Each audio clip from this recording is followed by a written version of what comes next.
Here's the truth. Some work environments are simply toxic.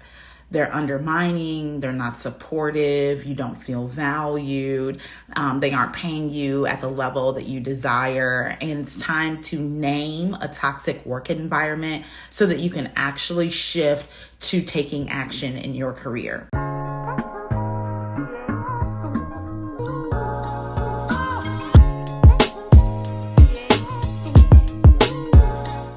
Too often we make excuses for what's going on in our jobs and with our employers. We say things like, well, the budget's been tight, or everything that's going on with the economy, or, a lot of people have quit recently, and we're not really claiming the toxic work environments that we work in. And I get it. A lot of times you don't want to claim something because that makes it real. You don't want to claim that you work in a toxic environment. You don't want to claim that your boss is toxic. You don't want to claim that your coworkers are toxic or the overall organization is toxic. You don't want to claim that because then you have to be accountable to staying in and working within a toxic environment. But I want to shift your perspective and shift you into action.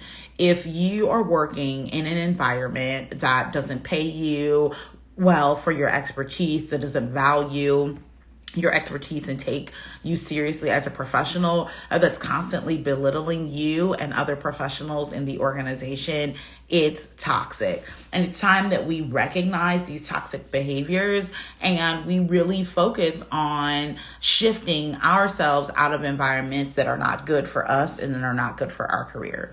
I'm Ashley. I'm the lead mentor with Mentor Me, and today we're going to talk about how to shift from toxic to taking action in your career. I'm really excited about this conversation because I hope it one, shines a light on maybe some of the toxic environments that you found yourself in. And then, of course, helps you prepare to shift from where you are to where you want to be in your career. Before we dive into this conversation, I do want to remind you that I'm accepting new mentees and I'm so excited to serve you. If you're a professional woman in corporate, nonprofit, or educational leadership, and you're looking to secure a minimum of a $30,000 salary increase over the next 90 days, then Mentor Me Accelerator program would be a great fit for you. You can take the first step in getting access to that program via my website at mentor-me.org. That's mentor-me.org. And I'm looking forward to serving you. Alrighty, let's dive in. So I think one of the most toxic behaviors, or one of the most sort of red flag behaviors that a workplace is toxic, is when they regularly ask you to take on more work without additional compensation, right? Enslavement is over, indentured servitude is over.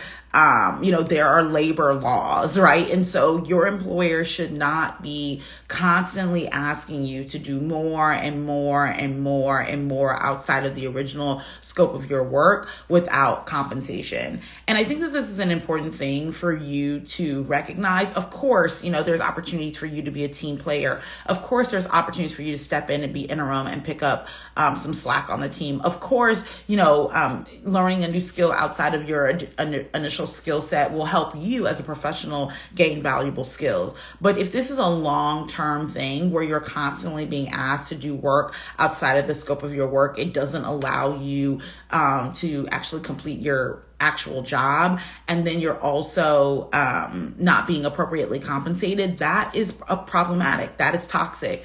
And I think it's important that we recognize that we recognize it's, you should be paid well for your expertise, that you should, be paid well for the value that you bring to the organization. I think a lot of women don't recognize that. They don't understand that they should be paid well. And so they think that being overworked and underpaid is normal. They think that, being asked to take on, a 50% of someone else's job without compensation is just how work works. And that's not true, right?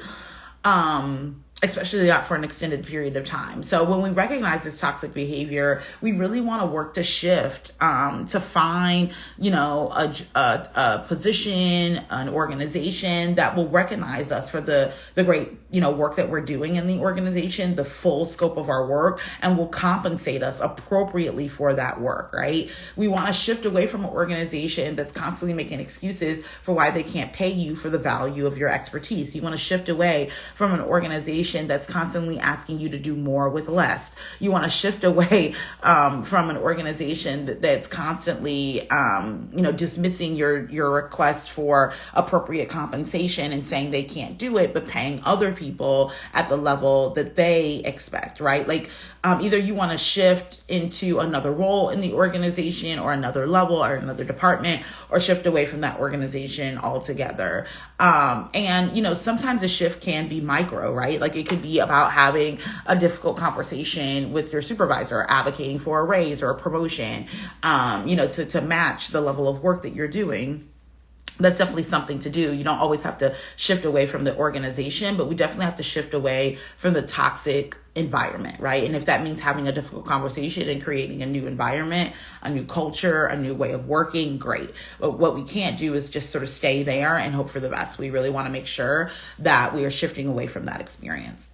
So the second toxic sort of environment that I think is often created is an environment that's fueled by gossip. If you're constantly hearing, did you hear about, well, don't do this because I heard, such and such this or such and such that. Like, if you're constantly hearing gossip, and if that's the center of all your working relationships, that's a toxic environment, because you better believe that when they are not talking to you, they're talking about you. And you do not want to be in any environment that is full of gossip, right? And I think this is time for some self-reflection and some self-check. You want to make sure that you are not the center of the gossip. And by meaning, like, you're the person who's starting all the gossip. You're the person who's starting all the finger-pointy conversations. You're the person who's constantly, bringing up other people's business at work, right? Like, that is a problem. And so if you constantly find yourself, talking about other people, talking about, rumors or lies or gossip or what you heard, then you're the problem.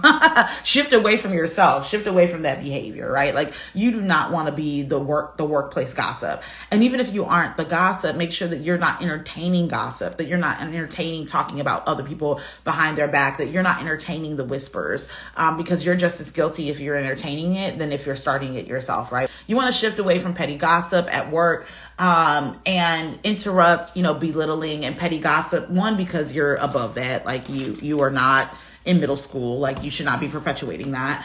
But moreover, because there's better things to talk about, right? There's opportunities for you to talk about, innovation and new ideas and advancing the organization or the field forward, or better ways to serve your clients and your customers and your teams and your staff. There's better things to talk about. And if there's not, that's also toxic. If you work in an environment where there's nothing else to talk about but the people you work with, that's a problem. That's mad toxic. And I want you to interrogate if you want to be a part of an organization where the only thing to talk about is each other, or the only thing to talk about is other people's petty gossip, right? You should be working in an environment that's innovative, that's invigorating, that challenges you, that drives you toward meaningful action and high ideals, right? And I want you to recognize that that's a toxic environment, even if you're the person who's perpetuating it.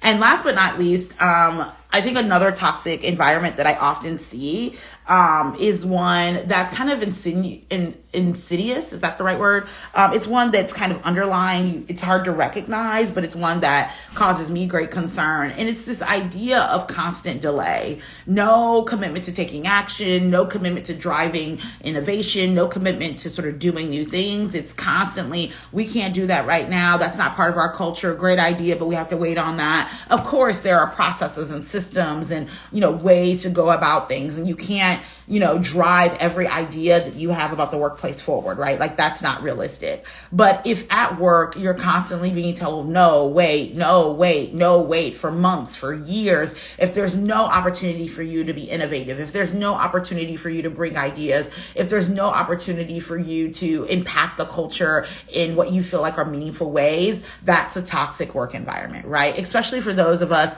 who are innovative, are futuristic thinkers, have big ideas, right? If you work in an organization that doesn't take you seriously, that doesn't take your ideas seriously, that never really wants to hear from you, that doesn't value your expertise, that doesn't see you as a significant contributor, if you're constantly recognizing problems and new opportunities and new things that you could be doing in the field, but but nobody else is recognizing them, no one else values them, no one else sees your expertise, then that's a toxic work environment. And again, I think that this is a way that workplaces can be toxic that we don't often sort of recognize, or that we don't call into accountability, because we just think, oh, it's me, it's my position, but it's toxic if the environment isn't taking you seriously, if it doesn't value your expertise, if it doesn't see you as a significant contributor, if every time you bring up an idea or a perspective, it's no. You want to work in an environment that values your expertise. You want to work in an environment that sees you as someone who can contribute good ideas, where they would implement your good ideas, where they would evaluate your good ideas, where they would learn from you and what you bring to the table. If you're in an environment that is constantly dismissing you, no, we can't do that right now. Oh no, we're going a different way. Oh no, that's not part of our culture. Then why are you there? Because they aren't taking you seriously. They aren't seeing you as a value add, right? And I want to share with you that I think sometimes when we recognize that a place is toxic, we go into despair. We're like, oh my God, I just recognized, based on what Ashley said, like my job is mad toxic. Like they don't pay me at the level that they should. They don't value my expertise. It's full of gossip and petty infighting, right? Like this job is toxic, but then you get stuck and you get paralyzed in the idea of toxicity. And then you're just like looking from left to right, and you're stressed out and you're overwhelmed and you don't know what to do. But what I want to invite you into is that the moment that you recognize that your workplace is toxic, this is when I want you to take action, right? I don't want you to recognize that it's toxic and then just feel stuck, right? I want you to recognize that your workplace is toxic and take action to move forward in your career. And what taking action looks like is getting help from a mentor, getting help from an expert, getting help from someone who's served thousands of women, to help bring them out of toxic work environments and help them make more money and have more impact in their career. So if you're listening to this and you hear, some of the behaviors that I'm talking about that are toxic, and you're like, yikes, that's me. Yikes, that's my workplace. Yikes, that's what I've been experiencing for the last 3, 5, 10, 12 years, right? If you recognize the toxicity, then it's time to take action. And the first step is you scheduling a call with me. I'm accepting new mentees right now, and I'm excited to help you shift from a toxic work environment to taking real action in your career. And that action can look like helping you prepare to have a really challenging conversation with your supervisor and teaching you how to advocate for yourself at work. That shift can look like, helping you find a new role in your organization outside of this department that's mad toxic. That shift can look like helping you find a new employer, right? And still do the meaningful work that you're doing in your industry for another organization or company. The shift can look like shifting to a totally different, industry. Maybe you're burnt out in this industry and you have experienced so much toxicity here that you don't want to work in this industry anymore. The shift can mean that we look for opportunities in a new industry using your existing skills. But the truth is that we can't stay here. We can't stay here. So it's important that we now that we recognize the toxicity, we go ahead and do something about it. And again, the first step in doing something about it is scheduling a call with me today. So if that sounds like something that you need support with, if you tried to make the shift from a toxic work environment on your own, it's not working, you're not seeing results, you're just still kind of stuck, right? If you are constantly wanting more but not getting more, then I invite you into mentorship today. I invite you to get the help that you need to shift from a toxic work environment to taking real action in your career. You can schedule a call with me right on my website at mentor-me.org. That's mentor-me.org. I'm so excited to support you in the next steps in your career. I'm excited to help you think more strategically about what's next in your career, and more than anything, I'm excited to help you shift from a toxic work environment to doing work that feels really meaningful to you in your career, that is dismissing toxicity and really helping you to thrive. Again, you can go to my website to schedule that call. It's a free call, but it's an opportunity for us to talk about what's going on in your career, how you got into this toxic work environment, and to develop a strategy to move from where you are to where you want to be. I look forward to serving you. Thanks so much for watching. Bye.